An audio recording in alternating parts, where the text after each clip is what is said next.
बहुत पवन जी का आदत है उसे, तो मेरे लिए चीज़ें बहुत आसान हो जाती है। सबसे पहला नंबर पवन जी को फोन कर लेना चाहिए।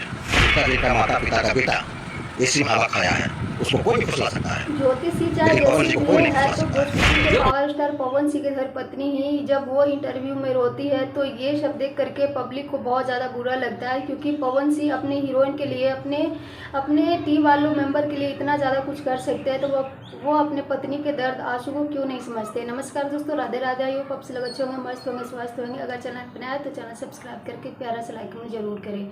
ज्योति सिंह और पवन सिंह को लेकर के उन बहुत ज़्यादा भी सोशल मीडिया पर विवाद चल रहा है, इतना ज़्यादा कि ऐसा लगता है कि पवन सिंह और ज्योति सिंह के रिश्ते में इतना ज़्यादा कड़वाहट बढ़ गया है कि अब दोनों एक दूसरे के दुख सुख में भी शामिल नहीं हो सकते हैं। पवन सिंह और ज्योति सिंह इतना ज़्यादा एक दूसरे से नफरत करने लगे हैं। ज्योति सिंह के एक उम्मीद था कि हमारा रिश्ता कभी ना कभी सुधरेगा, वो भी टूट गया, क्योंकि पवन सिंह कभी भी ज्योति सिंह के साथ रहना नहीं चाहते हैं। वो उनको हर एक हीरोइन से, हर एक सेट पे किसी न किसी से प्यार हो जाता है।